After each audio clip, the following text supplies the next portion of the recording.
Hey guys, welcome back to my channel. My name is Saurabh keshri. I hope you enjoyed the last video.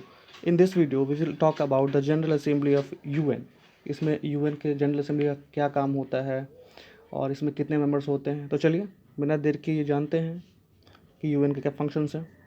तो UN के मैंने पहले बताया था कि ये 6 ऑर्गन्स होते हैं इसके। तो उसमें से पहला ऑर्गन हम लोग जानते हैं कि जनरल असेंबली के बारे में। इसको हम लोग हिंदी में बोलते हैं महासभा।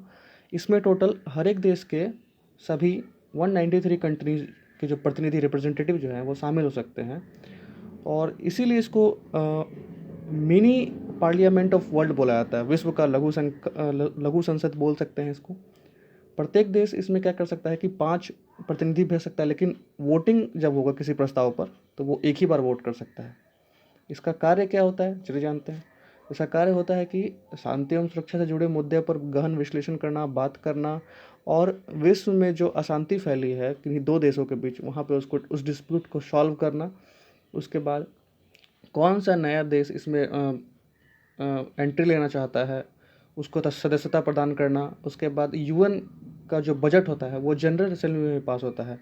वो कब पास होगा? जब टोटल यूएन जनरल असेंबली के 2/3 बहुमत जो है मिल जाता है किसी प्रस्ताव को या किसी बजट को या किसी भी निर्णय को मिल जाता है 2/3 बहुमत, तो वहाँ पे जनरल असेंबली में वो पास किया जाता है। अच्छा, इसके सेशन की बात करें तो इसका सेशन हर साल होता है और हर साल सितंबर से लेकर मिड दिसंबर तक इसका सेशन चलता है।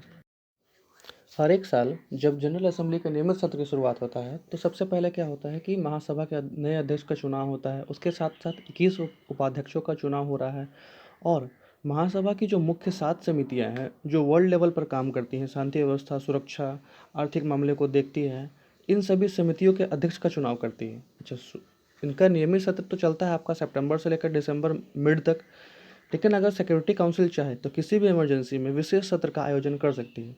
तो अच्छा, सिक्योरिटी काउंसिल जब किसी चीज़ को रिकमेंड करती है तो उसके आधार पर महासभा का मतलब जनरल असेंबली का कार्य क्या क्या होता है। तो पहला हो गया कि अंतर्राष्ट्रीय न्यायालय के न्यायाधीश का चुनाव करना। दूसरा होगा कि नए मेंबर कंट्रीज़ को सदस्यता देना। उसके बाद सिक्योरिटी जनरल की नियुक्ति करना। उसके बाद राष्ट्रसंघ के बजट को पारित करना।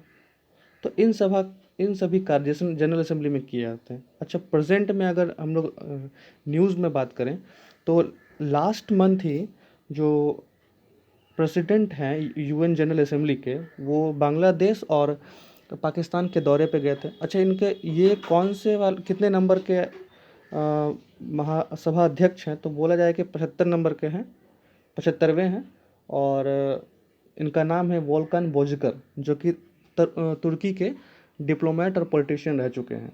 और जब इन्होंने यूएन असेंबली में इनका अध्यक्ष चुना जाता था, इनको 178 समर्थन मिला था। इसके पहले 74वें थे तिजानी मोहम्मद बांडे। ठीक है, आई होप आपको ये वीडियो में सारे बातें समझ में आए होंगे जनरल असेंबली के बारे में। नेक्स्ट वीडियो में हम लोग बात करेंगे सिक्योरिटी काउंसिल के बारे में। तो तब तक के लिए बने रहिए। Thanks for watching guys.